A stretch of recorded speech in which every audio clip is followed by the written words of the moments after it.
নমস্কাৰ মৰমৰ ছাত্ৰ ছাত্ৰীসকল, তোমালোকক সকলোকে মোৰ ইউটিউব চেনেলটোলৈ স্বাগতম জনাইছোঁ। মই ইতিহাস বংগ বিভাজন পাঠ নম্বৰ 1ৰ আগৰ এটা ভিডিঅ'ত 10টা প্ৰশ্ন দিছিলোঁ। আজি আকৌ নতুনকৈ 10টা প্ৰশ্ন লৈ আহিছোঁ। তোমালোকে জানাই যে আজিকালি 45 মাৰ্কৰ পৰীক্ষাত MCQ থাকে, তো সেইকাৰণে মই তোমালোকৰ বাবে কিছুমান পাঠটো পঢ়ি পেলাই MCQ ৰেডি কৰিছোঁ, সেইখিনি তোমালোকক দিবলৈ চেষ্টা কৰিছোঁ। তোমালোকে MCQ পাই পেলাই কেনেকুৱা পাইছা ক'বাচোন, আৰু এইবিলাক পঢ়িবা। পৰীক্ষাত ইয়াৰ পৰা MCQ থাকিব পাৰে। তো মোৰ বাবে যিসমূহ ইম্পৰ্টেণ্ট লাগিছে বুলি সেইখিনি মই বাছি বাছি উলিয়াই দিছোঁ। তোমালোকে এইবিলাক খুব ধুনীয়াকৈ শিকিবা। তেতিয়া চোৱাচোন, 1 নম্বৰ আছে, অসম নামৰ প্ৰদেশখন গঠন হৈছিল কিমান চনত? 4টা অপশ্যন দিয়া আছে, তাৰ উত্তৰ হ'ব কি? খ 1834 খ্ৰীষ্টাব্দৰ 7 ফেব্ৰুৱাৰী। 2 নম্বৰ আছে, ঢাকাক ৰাজধানী হিচাপে লৈ প্ৰস্তাৱিত বংগভংগ আৰু অসম নামৰ প্ৰদেশখনৰ জনসংখ্যা হ'ল উত্তৰ কি হ'ব? 3 কোটি 10 লাখ। 3 নম্বৰ প্ৰশ্ন, বন্দে মাতৰম সংবাদপত্ৰৰ সম্পাদক কোন আছিল? উত্তৰ ঋষি অৰবিন্দ ঘোষ। 4 নম্বৰ প্ৰশ্ন, কাৰ নেতৃত্বত ছাত্ৰ সংসদ গঠন হৈছিল?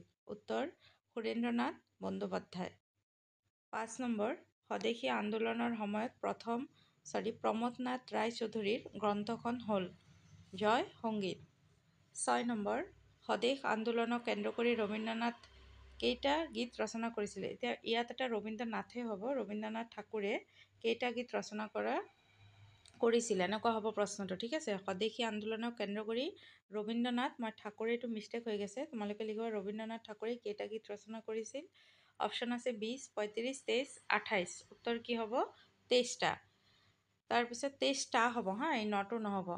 7 নম্বৰ, মুছলিম লীগ স্থাপনৰ নেতৃত্বত বহন কৰা ব্যক্তিগৰাকী হ'ল নৱাব চলিমুল্লাহ।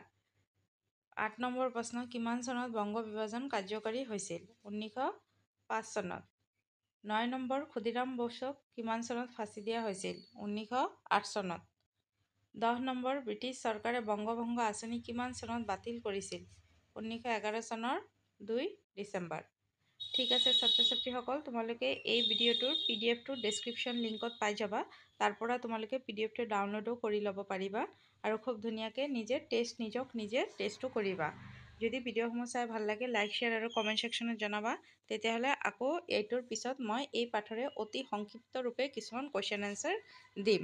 ঠিক আছে, তো সকলোৱে ভিডিঅ'টো ভাল লাগিলে লাইক, শ্বেয়াৰ, কমেণ্ট, ছাবস্ক্ৰাইব কৰি দিবা। থেংক ইউ সকলোকে। সকলোৱে ভালকৈ পঢ়া, পৰীক্ষা ভালকৈ দিয়া।